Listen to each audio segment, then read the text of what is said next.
Welcome to Suzanne's Real Life Real Estate. As you know, this is a program that features area businesses and professionals in our community to talk about the services that they offer. Because one thing we all have in common, whether you're buying a home, selling a home, renting a home, and having no intention on doing any of those things, we all live somewhere. Now, if you decide you want to buy or sell a home, 518-577-6571. As you know, I've been an associate broker for 14 years and my full-time job, it's what I do. And if you need some help, I'd love to help you. But today I have with me Michael Corcoran from Albany Massage Professionals. Hi, Michael. Hi, Suzanne. Thanks for having me. Thanks for taking the time out of your very busy schedule, which I know it is because I've tried to schedule appointments with you and you're booked weeks out. Which that's a good feeling. yeah. Well worth the wait because I've been going to you. I'd say at least 5 years. I think about 5 years. Yeah. I remember the first time you came in for sure. So, do we want to talk about that? Yeah. All good things. So now you are located for Colonie people. It's kind of where Annette's Bridal used to be, in that vicinity, corner of Central and Tanglewood. So the actual address is 1500 Central Ave in Colonie. Right. And Michael, where did you go to school?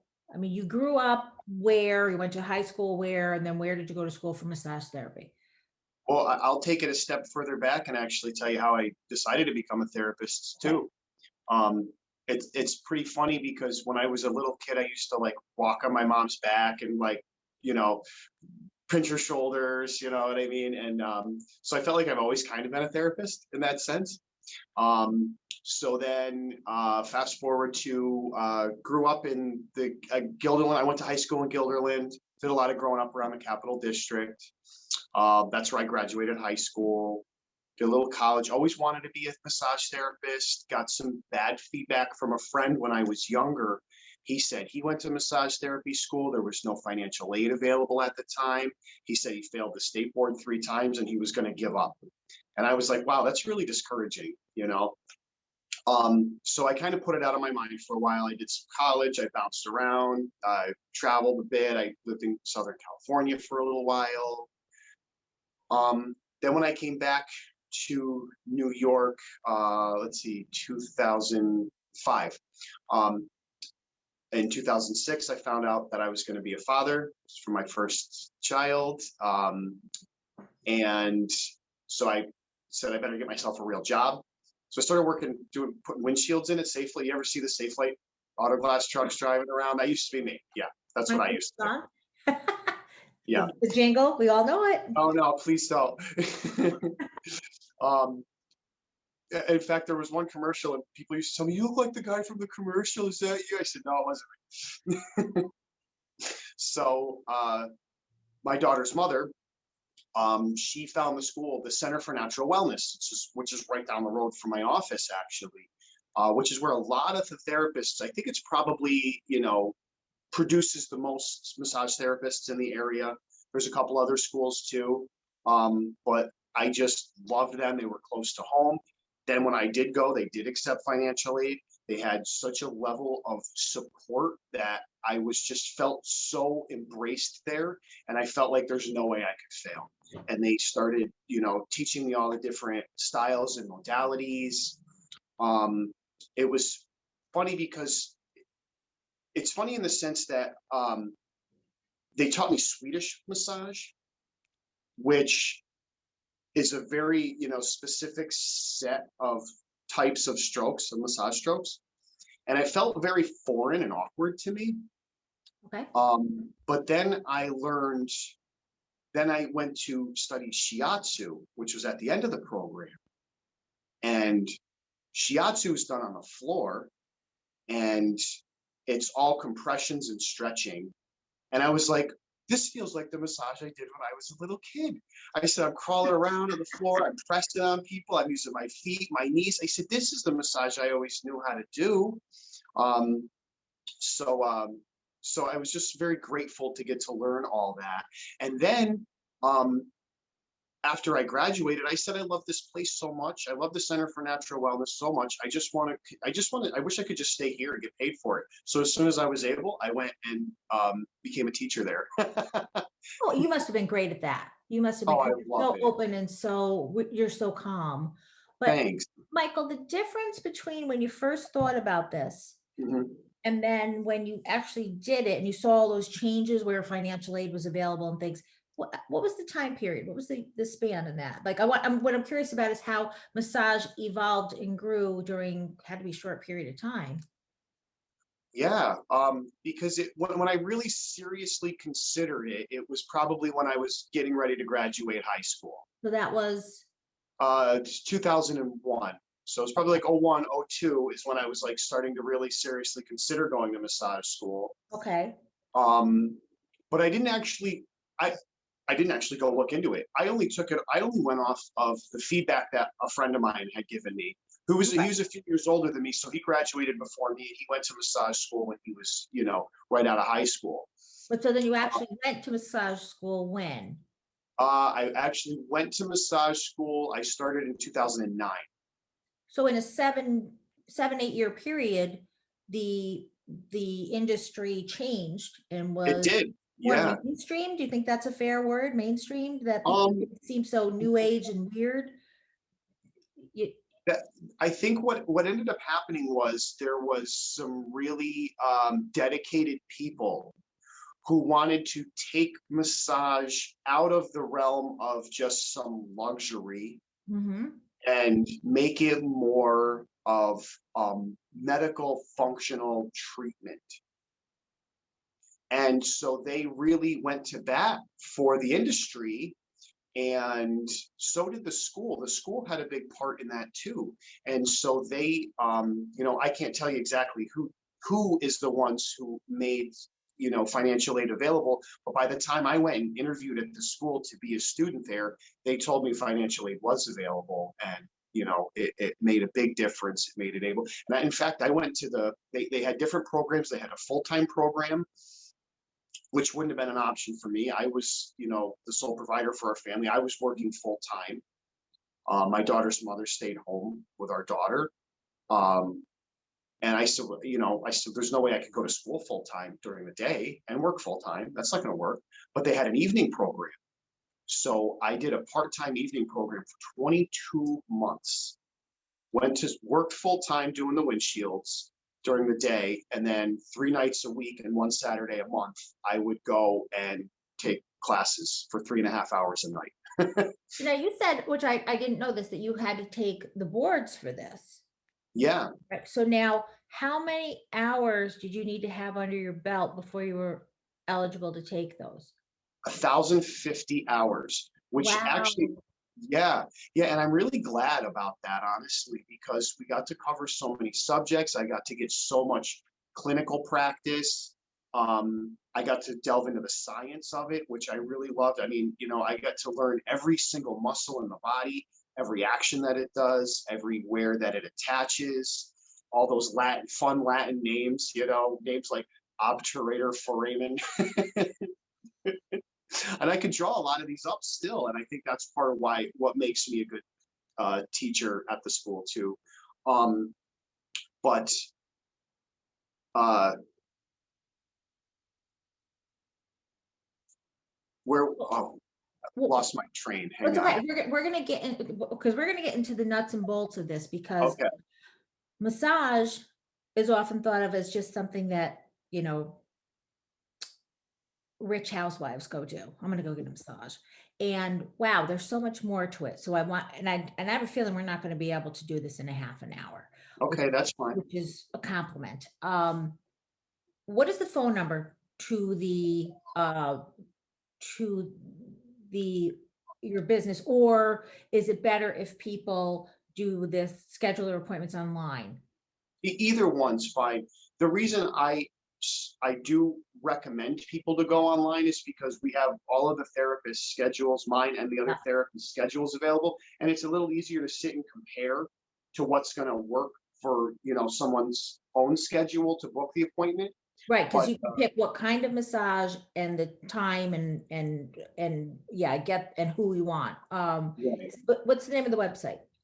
It's just, you know, www.albanymassageprofessionals.com, just like the Perfect. business. Perfect. Um, And you can always contact me if you need that again or watch the podcast again. And don't yeah, forget to subscribe. Click on the subscribe button.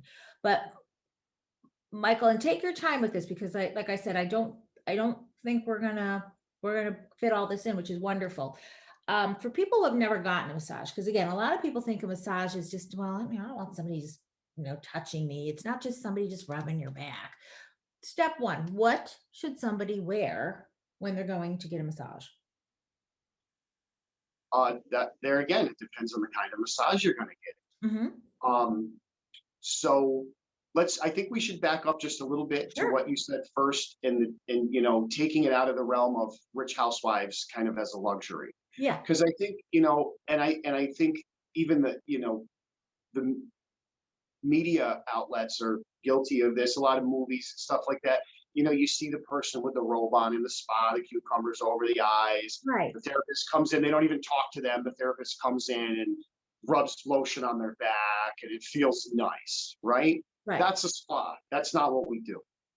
We are, when I have a client come in, I spend at least, and maybe you can remember when we do this, I spend at least minimum 20 minutes talking to this person and finding out what it is they do, what it is that, you know, what actions do they do in their life that could be causing an imbalance, that are instigating this pain that they've come to me to see.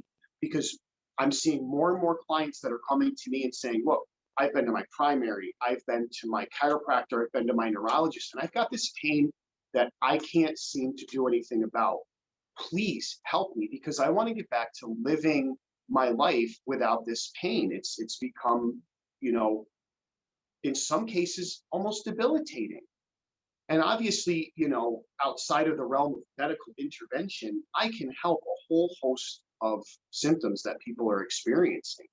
Yeah. And Michael, I will say that you, even though I've been going to you for so many years, you still do every appointment. I come in and we talk first. Mhm. And you'll agree with this. Many times I'll come in and say, well, nothing really. And by the time we get done talking, now you figured out what you're going to focus on Mhm. because I don't even feel like something. And then once you get in there, you're like, "Ooh, Susie, what's going on here?" And Yeah, I don't even realize that something's off kilter, but you can tell just by what you're working on, what you're feeling, that something is, and it also helps you determine the kind of massage, what right. technique, because we had talked about that one on the floor, and you had said to me, I don't think that would work for you because I'm more, you said guarded when you're doing that kind of stuff. So that might not work. So interesting how you just know from experience. So your title is what? Are you a massage therapist? LMT is the title, licensed massage therapist. Okay. Okay. Because Yeah, sometimes people think masseuse. That's different. That's the cucumbers on the eyes, right? that's a masseuse is a Swedish term Okay. for someone who provides massage. Okay. So that's, yeah, that's what we've sort of redefined in the industry as massage therapist. Gotcha. So I'm a therapist, you know. Oh yeah, you are. You are. So so we were saying about what people should wear. Right. So So again, that depends. Like, you know, I guess really the only distinction would be is if we're going to do work on the floor that I described, which is shiatsu, you're going to want to wear stretchy clothes, maybe something you'd work out in, because you remain clothed and there's no oil that's applied.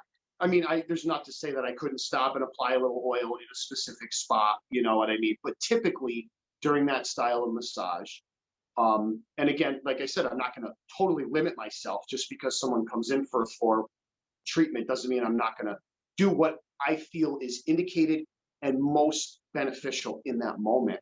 I can change gears like that, you know, got a mhm, lot of tools in the tool belt kind of yes, you do. So thing. so what's the difference between a massage for relaxation and a sports massage?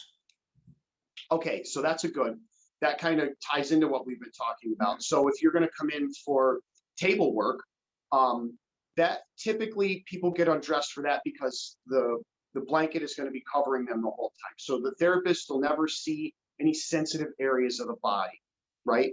Because the blanket is draping. And I just draw back. For example, if you're lying face down and I want to work on the back, I'll draw the sheet back. I'll do what I need to do on the back, and I'll cover the person back up, right? So if you're coming in for a relaxation massage, I'm going to probably be doing long flowing strokes that are designed to have a soothing effect to the nervous system. I'm actually trying to engage the nervous system in a way that helps those muscles to just soothe and relax. So I'm not going to be in there doing sharp elbows and, this really pinpoint precision work. If you just want to relax, I'm going to be doing, head, neck, shoulders, hands, feet, a little bit in the low back, that kind of stuff. But if someone wants to come in for a sports massage, or they have an injury or a very specific area they want to work, I'm going to go in and I'm going to do much more targeted work. There's so many different styles of massage. I don't think people realize that. That's why I said, people think of massage, they think of what you see as Swedish massage. Yeah. But there is a lot of the work that I do is called NMT, which means neuromuscular therapy. That is also known as trigger point therapy. Okay. That's where I go in and I press a certain spot, and you're like, whoa, that's like, I feel that from my neck all the way shooting down my arm. Like, what is that? Yes. Yes. That's because I'm actually touching upon a very specific nerve receptor site. And the aim is to really help that muscle that's stuck in contraction to let go. Because sometimes just some gentle, soothing stuff isn't enough to get in there and really get that done. Right? So there's also acupressure. That's where I'm using pressure points, which are the same points that an acupuncturist would work. But I'm using my body tools to work them. And there's an energetic component that's attached to that too. It can be a very deep work, but I'm also drawing off a lot of the knowledge of traditional Chinese medicine. And the meridians, they call them meridians of the body, they're specific energy lines. And what's nice is that when I follow these lines, that they have very effectively made this nice roadmap of the body. And when I follow these very specific channels in a very specific direction, that's when things present themselves to me. And that's why you said, when I get in there and I say, oh, Susie, what's going on here? I found this. Well, what I did was I followed that path that I know exists until, boom, there it is. Yeah. Sprinkles, right? I love this stuff. I do. So why do I sometimes get a headache after a massage? See, that's very circumstantial. Do you get a headache after my massages sometimes? Sometimes. Yes. Really? Yeah. Yeah. There again, there is a physical and there's an energetic component to the massage. Whether someone, really tries to delve into it or not, you can't help it. They go hand in hand. So one reason could be, excuse me, that the energetic shift that now happens, that it's forming this almost like the headache is almost acting as like a detox reaction. Okay. Right? So that could be from an energetic or physical standpoint. When we move energy, we're also moving blood, lymphatic fluid. We're, affecting the nerve conduction. And just that sudden change can trigger a head change in a very real sense. It's just like if anything else that could trigger a headache, like, going from a very hot space to a very cold space quickly. For some people, that can trigger a headache. So it's that sudden change. something has been released, something has moved in the body. So, I mean, I guess that's my best answer why you can sometimes get a headache after. Doesn't always mean it's a bad thing or that something bad happened, you know, it's just a reaction that your body that's occurring in your body. And then, and it usually, I bet it dissipates pretty quick if I had to guess, right? It does, it does. Yeah. And I think it really just, what I was thinking, the reason I asked the question, plus I looked up questions to ask on the internet, is I think it just gets your mind to engage with your body. That is such a great, I'm glad you said that because I thought of that previously when we were talking and I wanted to get back to that. The massage that we're doing in this office is so good at just what you said, bringing your awareness to what is imbalanced in your body and what is hurting. So many people, I feel like, want to block pain. They want to take even, you know, maybe a pill or something that can make them not have to think about this pain. And I firmly believe that when we do that, that when we try to mask this pain, it actually prevents the body from healing. Agreed. In a very real sense. Absolutely. The body needs to be able to, you know, experience this so it can process and eliminate it. Yeah, I would agree with that. Now, is it normal to feel bruised or even bruise after a session? It's definitely possible, especially with certain styles. I would say that is more common. There's one specific style called rolfing, which I don't like doing. ROLFING. I don't practice that. It is a very deep work with no oil where you're just stripping through the tissue. Ow. The people who Ow. like it, you either love it or hate it. The people who like it love it, and and you know, the practitioners who get it love to get it. I don't love it. I would say, but outside of rolfing, bruising happens more often from inexperienced therapists going too deep too quickly. Okay. I've never had that happen with you. Again, I look up these questions and I ask because we have a professional in front of us. So go on. So some feedback I've gotten from my clients is they say, wow, you've achieved a deeper pressure during our session than I've been, and I'm comfortable and not bruised than I've experienced in the past with another therapist who wasn't even as deep as this, and I found it uncomfortable and I bruised. And it's because I warm up the tissue first. I lost your sound. Sorry, I had a call come in there. Oh, okay. Okay. No, you're back with me. So it's because you warm up the tissues. Yeah.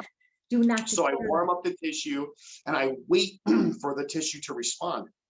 So what I feel when I go in to apply deep pressure is if I'm not very focused and aware of the reaction that the body is having to that pressure, I could cause my client a lot of discomfort. So what I'm feeling for is when I start to go in, if that muscle contracts and bounces me back out, I have to, you know, I have to follow suit and I have to come back out gently. That doesn't mean I have to abandon the area.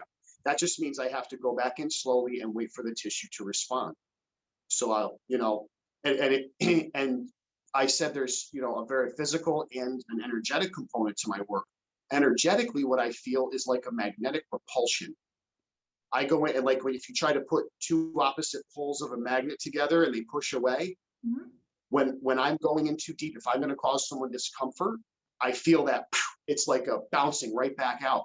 And after 10 years of practicing, I'm actually, you know, I feel like I'm able to much more often feel that before the client actually has that discomfort, experiences that discomfort. I feel that reaction that I know that the muscle's about to say, no, I'm going to reject you. And you need to, you know, you need to warm me up a little. You got to butter me up a little bit more first. I made dinner first. All right. I have one more question for you. And then believe it or not, we're gonna have to wrap this up. Oh, really? Oh, that went fast. Yeah. I told you it's fun. with what you're saying, is there ever a circumstance or an injury where a massage, and I'm not saying, and obviously if you had somebody who was inexperienced, but I'm saying, was somebody coming to you where a massage could actually make things worse instead of better? Yes, absolutely. Very acute injuries. If it just happened, if you, let's say twisted your ankle, you sprained your ankle yesterday, I'm not going to go in and do deep tissue massage there. That's going to make things, that's going to aggravate it, right? Yeah. It doesn't mean there's nothing I can do. In an instance like that, I could apply, gently apply some type, because I like to use a lot of essential oil-based products and liniments and creams and things that are, natural analgesics for the body, because, like I said, sometimes, blocking pain doesn't help heal, but sometimes you got to soothe a little bit just to make it manageable. So natural analgesics, something that the body can process naturally, I believe in. So, a little bit of that in a very acute situation that can help reduce inflammation, that can be beneficial. Other things like if someone just, recently herniated a disc, I'm not going to be doing any stretching of the body, big stretches of the body or anything. I'm going to want them to go see a osteopath first, or someone, who's a medical doctor. Something we've had recently. So we have, I'll just jump to another therapist. We have another therapist who does lymphatic drainage. And there have been people coming back from and specifically, we've been hearing this a lot, coming back from the Dominican Republic that have went down there for discount, either plastic surgery or liposuction surgery. And the doctor down there is telling them to go back to the United States and get lymphatic drainage. And it's like, no, you need to go see a doctor. Like, we're not touching you. Right. Was you saw the increase with the stimulus checks? Is that pretty much where? I think that's what's going on. Yeah. I hate to say it. I think they're really targeting people, probably on social media, and saying, hey, you got your stimmy, come on down here and get some liposuction or get some plastic surgery. And it's like, well, this is not really what we put this stimulus check out for. Come on. Right. I thought it was to buy the new iPhone. Oh, yeah, right. Sarcasm. Shows what you know. Yeah. All right. So, Michael, when you come back, what I want you to think about, my first question for you is going to be, how many different types of massage there are? Yeah. And also, the awkward question that a lot of people don't know is, what do you typically tip your massage therapist? It's an awkward question nobody wants to ask out loud. So when you're my guest the next time, we're going to talk about that. Michael Corcoran with Albany Massage Professionals, and it's just like it sounds. That's a website, albanymassageprofessionals.com. Michael, thank you. Before I let you go, quick question. Yeah. If you could have dinner with anyone, dead or alive, who? Jerry Garcia, of course. Oh my God. All right. I walked right into that one. Michael, thank you. Thank you I'll see you soon. I can't wait to do this again. Yeah. Thank you. Talk soon. Bye-bye.